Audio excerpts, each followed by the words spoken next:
bear with me on this one. I'm not doing the fruit of the Spirit. I'm doing a vegetable of the Spirit.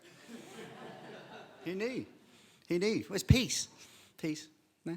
Peace? Sorry, I'm a dad. I've been working on my dad jokes, so, you know. But I must share with you just this morning, Lizzie and I were sitting at breakfast. Now, you may have seen or you may know that I have 3 small children. So my eldest is George. He'll be 7 in a month's time. Ben is 5. He was 5 yesterday. And Joe, who'll be 2 in December. So our house can be quite chaotic with the boys. And it's usually the little one bullying the older 2, hitting them on the head or something. And they're running around. And it was a bit chaotic this morning. And I sat there and we were sitting up for breakfast. And Lizzie's looked at me and went... And I said, yeah. And I said, do you want to know something funny? And she says, what? And I said, guess what I'm preaching on this morning? She said, what? And I went, peace. And we both just sat there and laughed because it was far from peaceful. So I'm going to be looking at peace today. And this is specifically, so I looked at, okay, what the definition of peace is. Because I think when we hear the word peace, people often think of the first definition of peace, which is talking about a state or period where there is no war or war has ended. Because we often think about, you hear people say, what would you wish for? I would wish for world peace, no war, all that thing. But that's one part of peace, the absence of conflict. But the other one is freedom from disturbance and tranquility. And that was definitely not where my house was this morning. But that's the peace, and that's something that I think we'll look at this morning is that. And the Hebrew word that used to be used for peace was shalom. And it had the meaning of peace, harmony, wholeness, completeness, prosperity, welfare, and tranquility. When you have small children, those words are lovely words. I know sometimes you don't feel them as much, but the fruit that was associated in the Bible with peace was grapes, which is an interesting one. And the reason it talks about it's grapes was there's a reason. Has anyone ever grown a grapevine? Because I know my dad has. Now, these are something, it's not, actually, my gardening skills are very low. I do well with plants that I plant and they're alive then, and I can enjoy them then, because the chance of them surviving long periods is not good, especially in my garden, because my boys dig them up as well, which doesn't help. But grapevines, they don't work like that. Vines take years to establish themselves, and then to finally bear fruit. Often, I remember my dad, when he planted his vine, got very excited about things, and it grew really well, and he's excited in the first year. And there were no grapes on it. I was like, why is that? But it actually takes years. And the reason the Bible speaks of peace as this grapes was because what it talks about was when there was a grape harvest in Israel, it meant the vines had had time to grow. There had been an extended period of peace, of there not being at war. And back then, the practice was to hack and slash. So when they were invaded, the armies would come in and they would just destroy their crops. So obviously, you destroy a field of corn, they can replant it and it grows it. But with the vines, if they destroyed it, it would again take years to come back. So that's the way with the picture of the grape, it took years. So if they had a harvest of grapes, it meant there had been a lot of time of peace in the land. So harmony with their neighbours and with God, because quite often the reason the people of Israel suffered wars and things because they went away from God and things happened to them that were not helpful. So again, so it's that grape, it's that time to grow and develop. In Isaiah 65:21 it says, they will build their houses and dwell in them. They will plant their vineyards and eat the fruit. So it's like plant the vineyards and eat the fruit. There's a gap. There's this gap of peace. So it also talks about, so I talked a bit, so shalom was the word for peace. So there's 3 areas that you can look at here. The first one is shalom, peace with others. So this is looking at, then it was talking at the end of hostility and war, because obviously it was talking about their neighbours, but also relationships too. And this is where we can be. I mean, I know this is something for personally. So we can have situations in our lives where there's no peace. There might be a relationship breakdown. It might be in families. It might be in work situations. But we might be in situations where we don't have a peace with our relationships with other people. And I know personally, I tend to get on quite well with people. So if I have a relationship that's broken down for whatever reason and I'm at odds with someone, I find that really hard. And it can affect me through my life, not just in that relationship. It might be in work have an issue, but actually that'll affect me at home because it will be playing on my mind and bothering me. It impacts your peace throughout your life. It's not just that one area. So the next area of peace is peace with oneself, so with ourselves. Now, this is talking about a profound or psychological or emotional peace. Now, my personal feeling, and maybe I'm in my own, is but our current society is not well set up for this. Our current way of doing life is set up for stress and being on the go and being at 100 miles an hour. And there can be so many causes of these things. That it could be your job. It might be money situations. It could be family. And as we know, it could be the situation we've just gone through with COVID. These things are not set up to give us peace. And actually, they have an impact on our emotional and physical well-being, actually, as we're not at peace. When we're worrying about things, it affects us. It actually has an impact on our emotional. And Lizzie, my wife, has actually worked on a program over the lockdown on helping teenagers with mental health issues. And the big thing is anxiety.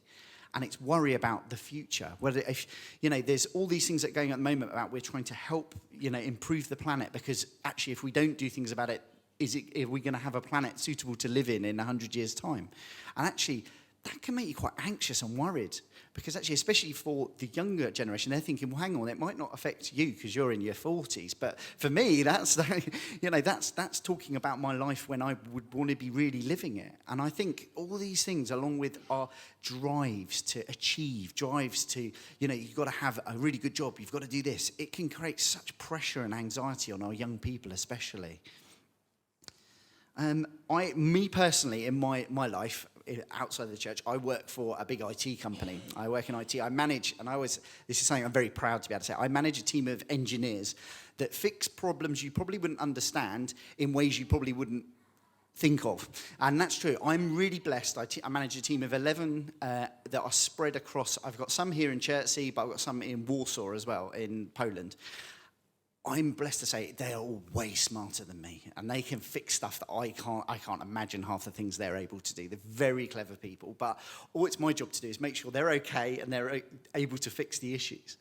But the other part of my job, which now some of my colleagues who have to do the same thing really hate this part, is we take it in turns to be the on-duty manager. Which means if the customer has got a problem or a concern, they'll phone up and talk to me. Now, this isn't like a customer, my phone's broken. It will be like a big global bank who's saying, our trading has gone down, we're losing £10 million every hour, you need to fix this now. And these can be quite high stress situations for people. Now, personally, it doesn't bother me. I don't find this stressful. Now, I know some of my colleagues hate it. They get very stressed out and very worked up. It doesn't bother me. I get involved with it. I've sometimes had calls late into the night, things like that to get it resolved. But I don't know what it is. I just enjoy it. It's just really odd. I don't get that stressed. There's been the odd time, but I've worked at the company I work for over 9 years now. But I think it's probably a handful of times I can go, I was really stressed about something like that.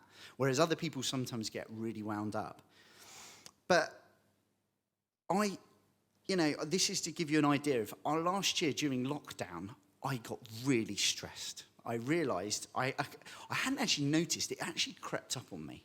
And I hadn't noticed. And then suddenly I realised, I think it was probably because Lizzie mentioned something, I wasn't a very nice person to be living with at that time. And of course, we were living on top of each other at that time because you couldn't go anywhere. I was working from home. And in fact, I'm still working from home now. I have not been back to my office since the 17th of March in 2020. I've not worked in the office at all. I'm still sitting in our bedroom at a desk working.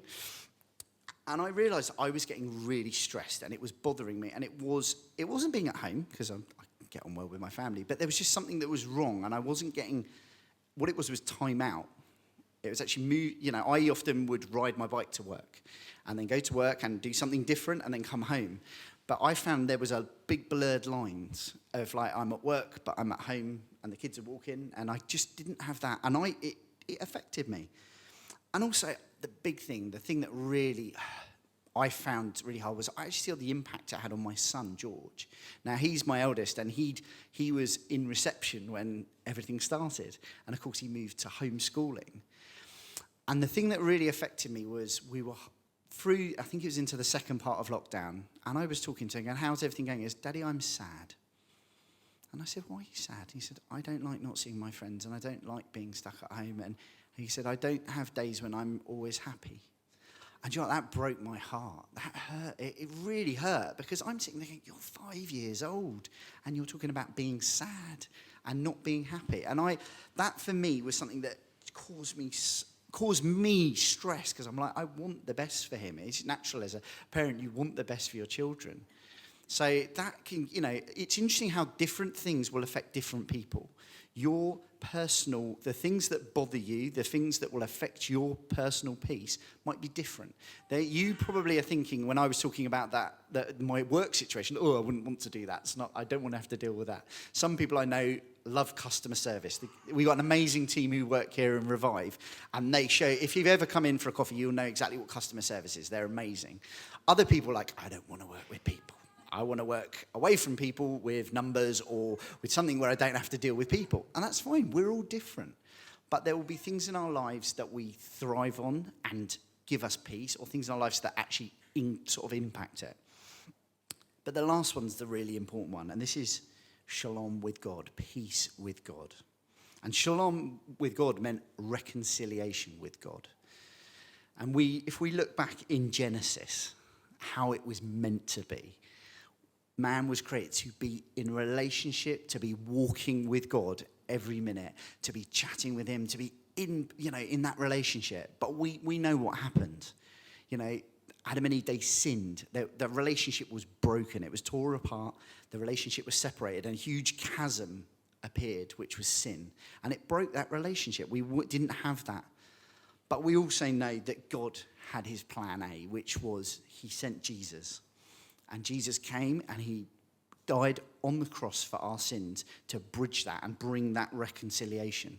So I sometimes think, and it's really hard to see it this way, but if you read those chapters in Genesis about walking with God in the garden, if we believe in Jesus, that's where we are. We have that reconciliation through that. He dealt with the chasm of sin, and we can walk with God.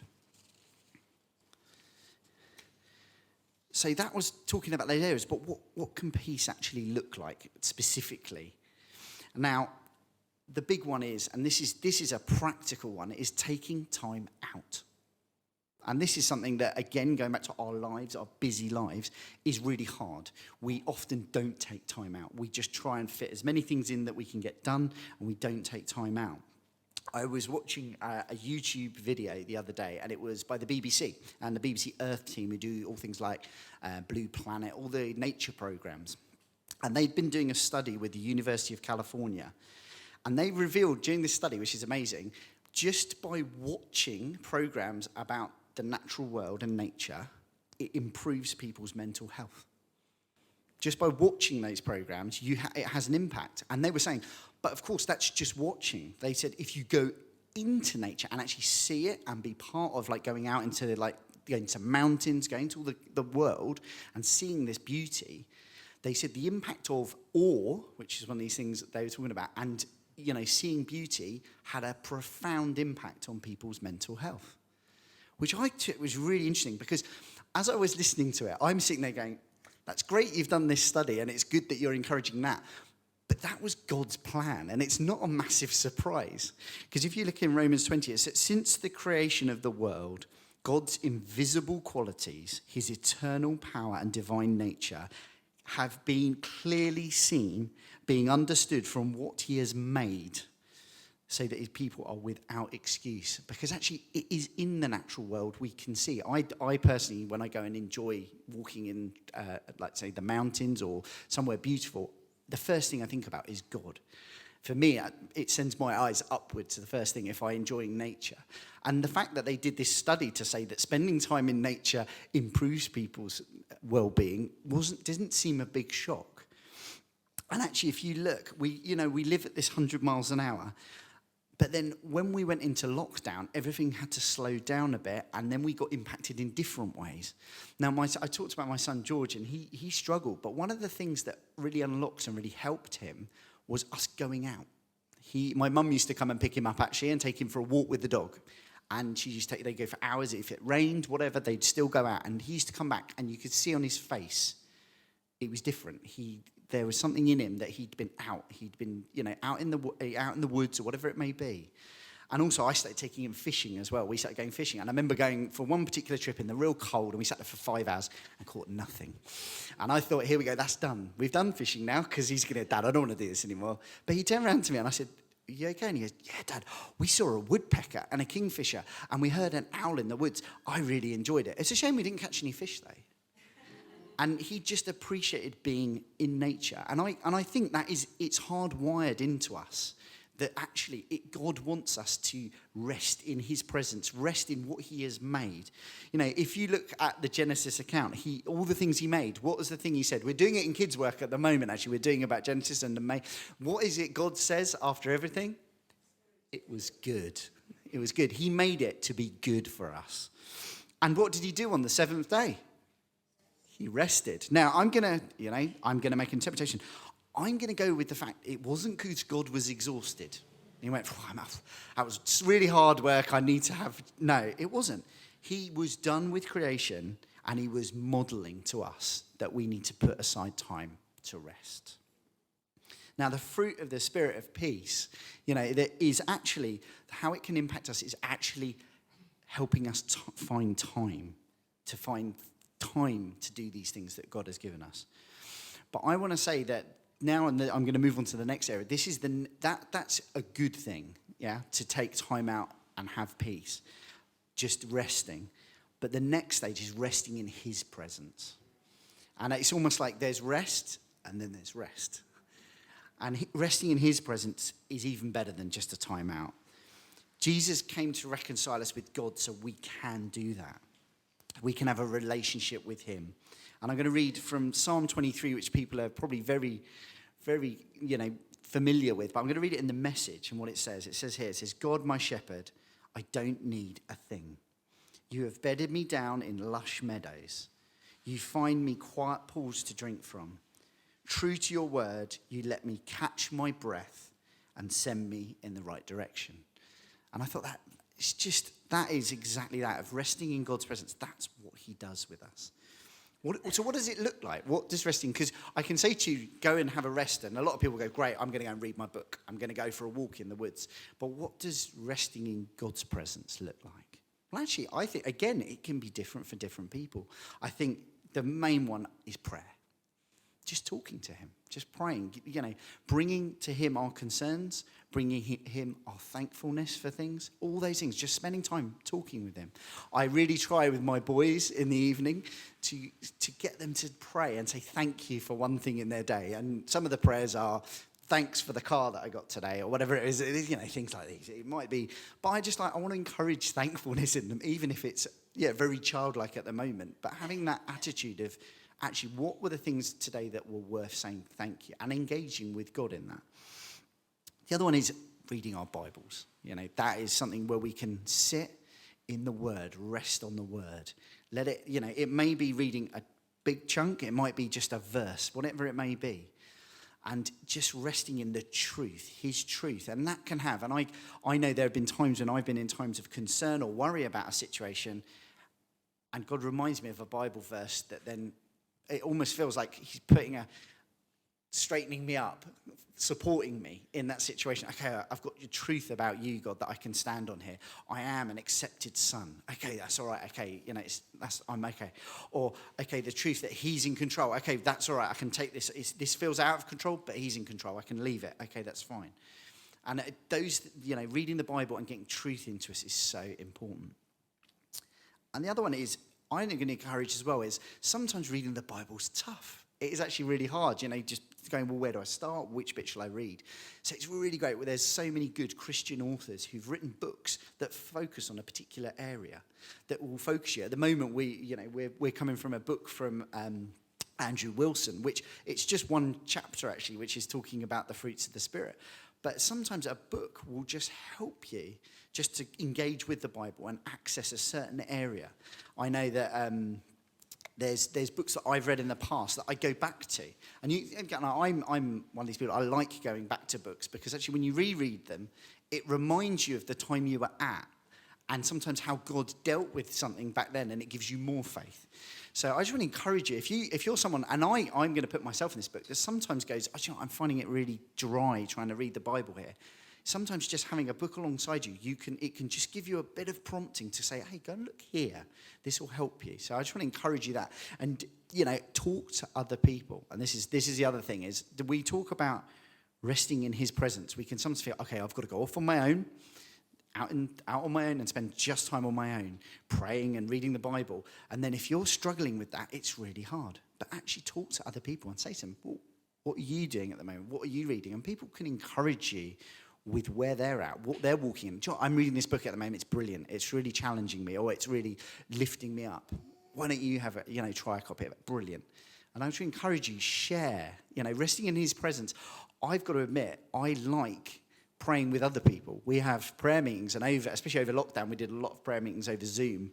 But we have prayer meetings. Actually, praying with other people can encourage us, actually, can really uplift us. And it is resting in his presence in a smaller group. Obviously, we, in our time of worship here, we may well be resting in his presence. But actually, it's not limited to just being on your own. Just spending time in his presence is good. And actually, the main reason for us is to be reminded about who we are in Christ. To be reminded about who he is in his glory. And I just want to say, it's so important. And I think one of the things I remember when I was young, and I used to say, all right, I'm going to read my Bible every single day, and I'm going to pray every single day. And then I'd get a week in, and I've missed 2 days. And then you go, I can't do this. And you get discouraged. And someone said to me a long time ago was actually, Jesus is sitting at a dinner table, waiting for you to come and share a meal with him. And he wants to spend time with you. But he doesn't leave. He doesn't get annoyed when you don't turn up. If I set up to go for a meal with my wife and she sat in the restaurant and I didn't turn up, I would not be popular. She would not be happy. But Jesus doesn't. That's not the way he works. He just waits. And if you want to come and spend time with him, he loves it. And I think it was as soon as that unlocked in me that freedom of the fact, if I miss a day, it's actually only me that's missing out. I don't need to feel condemnation. I don't need to feel guilty about it. I just feel disappointment, actually. I've missed out on spending time with him. And as soon as I had that, it changed my thing. Because then when I did come back, I didn't start with, I feel so bad, Lord, because I haven't seen you, talk to you for a few days now, and let's start with repentance. Now, I'd come back and say, actually, no, I'm just going to focus on you, not worry about my baggage that I'm bringing.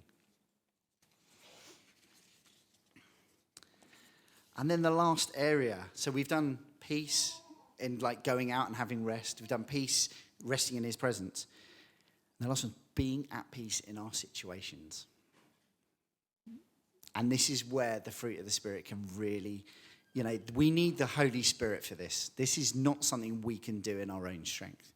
It's his transforming power that helps us be in a situation that is far from peaceful, but be at peace. If we look, I know this is always my favorite example of Jesus modeling this in Matthew 8. Then he got into the boat and the disciples followed him. Suddenly a furious storm came up on the lake so that the waves swept over the boat. But Jesus was sleeping. The disciples went and woke him, saying, Lord, save us, we are going to drown. He replied, you have little faith, why are you afraid? He got up, rebuked the wind and the waves, and it was completely calm. Then men were amazed and asked, what kind of man is this? Even the winds and waves obey him. But he modeled that. He was at peace in the situation. The disciples who, we talk about, these are great men, but they were in panic mode. Their situation was, we're in a storm, it's the worst thing ever. He was asleep. He was calm in it. And actually, our lives can be anything but tranquil. We just have to look back in the last 18 months, many challenges that people have seriously disrupted our peace. But the spiritual gift of peace is being able to hand those situations to God and being able to say, okay, do you know what? I can't handle this, but I know you can. And actually, the hardest part of this is we in our faith, we are desperate to pray what I would call the helicopter prayer, which is, Lord, come, pick me up, and take me out of this situation. And that's the prayer we often will pray. I want you to take me out of this, Lord. I don't want to deal with it. I can't deal with it.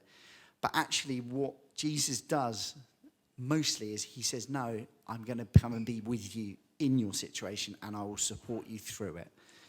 And that is something that I know. I coming to grips with that when I was younger, when you're learning about your faith, and I was like, that's really hard. I just want to pray and say, Lord, this is bad. I don't want to be in it. Like, next thing, move on. I went for a period where I didn't have a job. Lord, I want a job now. Take me through it, Lord. Get that job tomorrow. I need it. No, 6 months. But I learned that actually, no, I need to just say, Lord, I'm struggling, but I know you're with me in this, and be with me. And I think that makes a huge difference. If we can say to him, you know what, Lord, I'm going to trust that you're with me in this situation. Be with me. I need support in this way. I'm struggling because my situation is my family. It might be whatever it may be, whether it's a job, whether it's financial, saying, Lord, be with me in it. Because you know what? In those storms, Jesus is our anchor. He holds fast. Whatever storm we're in, if we hold on to his anchor cable, he holds fast to us. We can cling to him. And as we said, he might not necessarily take us from the storm, but he will be there with us. If we're willing to hand control, because it talks about not worrying in the Bible. Now, I would say the main reason for worry is situations. We'll be in a situation and we're worried about the outcome, whatever it may be. And that place of worry and is because we get to a point where we get anxious and concerned about it so much. And we need to, the way to deal with worry is to say, okay, I'm going to give it to you, God, because I can't deal with it. And that's part of the reason I often, in those situations where, on my work situation, that everyone else, they say, I don't know how you stay so calm. And I said, well, 9 times out of 10, I can't fix the problem. I need to get the other guys to do it. And I know what they're doing. They're all working hard to get it fixed. So me getting stressed and worried doesn't actually, I almost like go into logic mode. I can't fix it. I can't do it. All I can do is get everybody in the right place to sort it out. And then, so why would I worry? Because I don't know, it's weird. But actually that's something, and I think in our life we can say actually, in our situations, a lot of the time we're out of control, careering down a road with no brakes, no steering, and we're trying desperately to steer and brake. But actually part of it is saying, God, I'm going to let you take the wheel because I know you can deal with this. I can't. I have to just ride this out, but I'm going to trust that you're going to be there with me.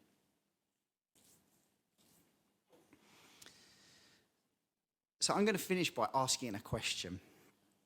Is there an area in your life that you need a fresh anointing of the Spirit's gift of peace? Is it that you're not taking time out? And I know that I can be very busy and I sometimes realize I don't take time out. Is it that you're not resting in his presence enough? Is it that you know there's situations you're in that are causing you huge anxiety that you need some support and prayer to be able to hand it to him? As I was preparing this, one of the things I had 2 pictures. And one of them was a boxing match. And there's 2 people fighting in a ring. I mean, most people will know what a boxing match looks like. And then what happens in a boxing match, they have a round where they fight, and then there's a pause, and they sit down, and they usually have water splashed on their face, and they recuperate a little bit, and then they're back in the ring. And I just had this picture that somebody feels that's where they're at. Their situation is currently that every time they get to the corner, they sit there and they feel a bit of peace, but they're just waiting for the next round to start. It might be in a relationship. It might be a job situation. I just this picture that somebody is, their peace is, I know the bell is going to sound at some point and my peace will be over. I'll be back in that battle. And I just felt that that's somebody's, possibly, the main is it might be someone's relationship with a family member. That it might be that this is how their relationship goes. It's like either a fight in the ring, or there'll be that time of peace where you recover, but you're waiting for the bell to sound, and it will sound, whatever it may be, and then you'll be back into that situation of conflict, which is hard, and you feel yourself, I don't want that bell to be ringing. And I'd love to be able to, we could spend a bit of time but I'd love to pray with you in that. The other one was a picture, and this one was, I could well be me. And I said, okay, is this just for me or is this something to share? And I felt that God was saying, share it even if it is for you because it might help somebody else. And it was a picture of somebody if you ever saw France years ago when they used to behead people with a guillotine. And they had these they were big wooden posts, and at the top would be this huge blade, and the person would put their neck over. And Well, it was that picture, but the person's laying there. They got their neck, and instead of a blade, there's a mobile phone just above their head, hanging there. And I just got this picture that actually there are people that their phones and communication just feels like they're waiting on them. And it's going to come on there, and they've got to react, and they've got to deal with it, and there's communication. We live in an age now where it's always communication. You've got to talk now. It's everything. It's interruption. You're talking to somebody. Oh, my phone's ringing. Oh, I've got a message from someone. And actually, our phones especially, it was just a picture that the phone is hanging there, and I've got to deal with it. And somebody may well have. I know sometimes, and I'm not brilliant at it, sometimes I can have an unhealthy relationship with that. Oh, I need to deal with that. And you almost can be, controlled by your tool rather than controlling your tool, as it were, because it's a tool. A phone is not something that should be in control of our lives. It's something that we use to get better control of our life. But actually, it often doesn't work that way. And I just had this picture that somebody feels that there's almost a fear because, oh my word, I've got to deal with it. Because if I don't deal with it, what will people think if I don't reply within 10 minutes, 15 minutes, whatever it may be? I just really want to encourage that. As I prepared this, I felt very underprepared to bring this. I live in a house with small children. I've been working at home. I've lots of things where I just felt, actually, maybe there's lots of areas that I'm not at peace. But I feel that is a place I can come and say, actually, you know what? I have to lay it down all the time. I have to lay down the fact that maybe I'm not at peace and say, Lord, I'm going to take time out to rest. I'm going to take time out in your presence. And say to you that actually I'm not standing up here going, I'm so peaceful. It's all good. I relax all the time because it doesn't always happen for me. But I would encourage you that doesn't mean we shouldn't go after it, because that's what God's calling us to do. And I think that's his word. He wants us to rest. He knows it's good for us spiritually, emotionally, our mental health to rest, and especially to rest in him.